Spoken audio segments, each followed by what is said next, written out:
Isang sinaunang babala ang muling lumilitaw mula sa mga tala ni Mother Shipton at sinasabing may kinalaman ito sa tatlong zodiac signs na biglang yayaman sa paraang hindi nila inaasahan. Ngunit ang tanong, ito ba ay biyaya mula sa tadhana o isang simula ng mas malalim na kapalit na hindi nila kayang takasan?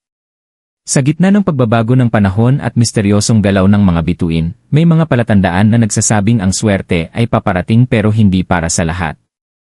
Tatlong zodiac signs lamang ang tatamaan ng kakaibang pag-angat ng buhay. At kung ikaw ang isa sa kanila, kailangan mong malaman ang babalang ito bago pa huli ang lahat.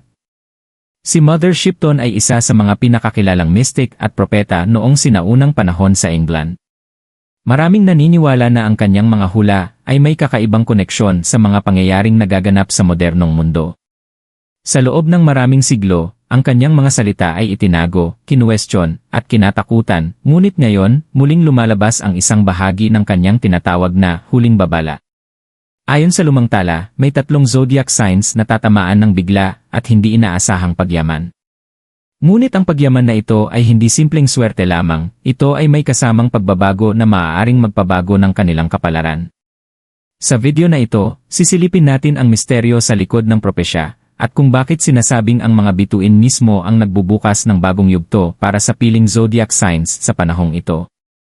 Sa mga lumang aklat at sirang manuskrito na iniwan pa noong ika-16 na siglo, natagpuan ang isang kakaibang bahagi ng hula ni Mother Shipton na matagal nang itinatago sa publiko. Ayon sa mga historiador, ang bahaging ito ay hindi kailanman ganap na ipinaliwanag dahil sa takot na magdulot ito ng panik o maling interpretasyon. Ngunit kamakailan lamang, isang bersyon ng kanyang sinasabing huling babala ang muling lumitaw mula sa isang hindi kilalang archive sa Europa. Sa nilalaman ng dokumento, binabanggit ang paggalaw ng mga bituin at ang pagdating ng isang panahon kung saan ang swerte at kapalaran ay biglang magbabago para sa ilang piling tao, lalo na sa ilalim ng tatlong partikular na zodiac signs. Ang nakakagulat, tila tumutugma ito sa kasalukuyang planetary alignment na sinusuri ng ilang modern astrologers. May nagsasabi na ito ay isa lamang alamat, ngunit para sa iba, ito ay isang babala na hindi dapat baliwalain. Dahil sa bawat hula ni Mother Shipton, may kasamang tanong, handa ka ba sa kapalit ng iyong kapalaran kapag dumating na ang pagbabago? Ang unang zodiac sign na tinutukoy sa lumang babala ay ang Taurus. Sa loob ng maraming panahon, ang mga Taurus ay kilala sa kanilang pagiging matyaga, praktikal, at minsan ay tila tahimik lamang sa likod ng mga pagsubok sa buhay. Marami sa kanila ang dumaan sa matinding hirap, mga pagkakataong halos sumuko na sila sa pangarap na umaangat sa buhay. Ngunit ayon sa propesya, darating ang isang hindi inaasahang pagbabago.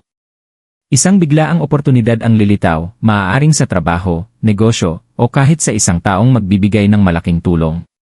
Para sa ilang Taurus, ito ay maaaring isang investment na biglang lalaki ang halaga, o isang ideya na dati ay binaliwala pero ngayon ay magiging daan ng kayamanan. Ang pinakakakaiba, ang yaman na ito ay hindi inaasahan. Parang isang pintuan na biglang bumukas ng walang babala. Ngunit kasabay ng pagyaman na ito, darating din ang pagsubok kung paano nila ito hahawakan.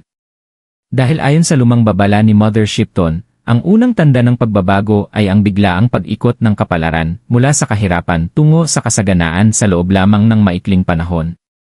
At dito magsisimula ang tunay na tanong, handa ba ang Taurus sa bigat ng kanilang bagong kapalaran?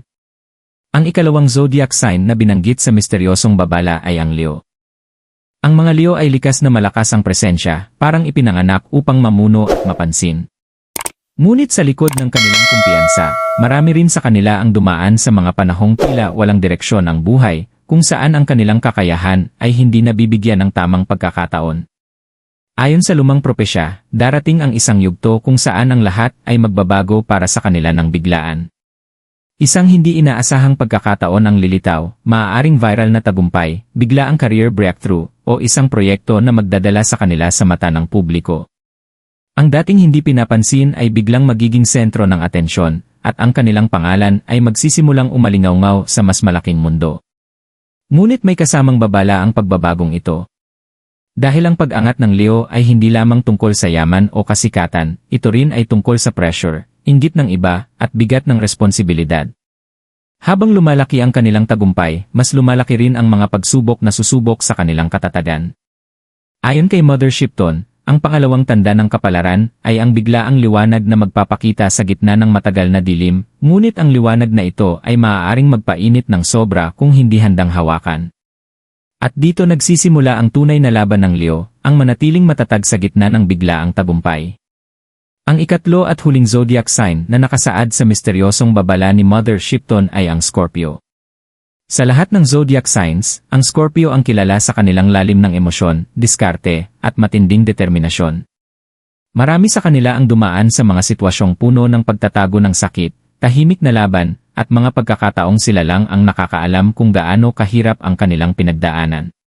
Ngunit ayon sa propesya, ang kanilang panahon ng paghihirap ay malapit ng magbago. Isang biglaang pagkakataon ang darating, hindi inaasahan at parang galing sa wala. Maaaring ito ay isang business deal, isang koneksyon, o isang oportunidad na magbubukas ng pinto tungo sa malaking kayamanan at tagumpay. Ang Scorpio na matagal nang naghihintay ay biglang makakaranas ng mabilis na pag-angat sa buhay. Ngunit ang babala ay malinaw, ang kapangyarihan at yaman na darating sa Scorpio ay may kasamang pagsubok ng tiwala. Hindi lahat ng tao sa kanilang paligid ay magiging totoo, at hindi lahat ng oportunidad ay kasing linaw ng mukhang ipinapakita nito. Ayon sa huling bahagi ng sinasabing babala ni Mother Shipton, ang ikatlong tanda ay ang biglaang pag-usbong mula sa pinakamalalim na pagkakadapa. Ngunit ang tunay na hamon ay kung paano nila mapapanatili ang kanilang sarili, habang ang mundo ay nagsisimulang magbago sa kanilang paligid. At dito magtatapos ang tatlong tanda, ngunit hindi ang kwento ng kanilang kapalaran. Ngunit sa likod ng lahat ng pag-asa at pagyaman na nakasaad sa babala ni Mother Shipton, may isang mas malalim na mensahe na hindi dapat baliwalain.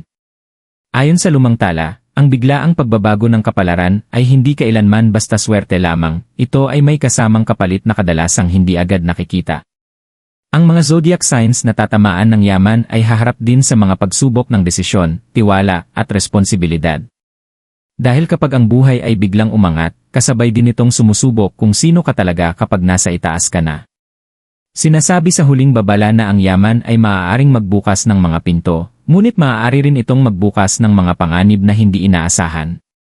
At dito nagiging mahalaga ang tanong, kaya mo bang panatilihin ang iyong sarili kapag ang tadhana ay biglang nagbago? Dahil minsan, ang pinakamalaking pagbabago ay hindi ang pagyaman kundi kung paano ka nito binabago bilang tao.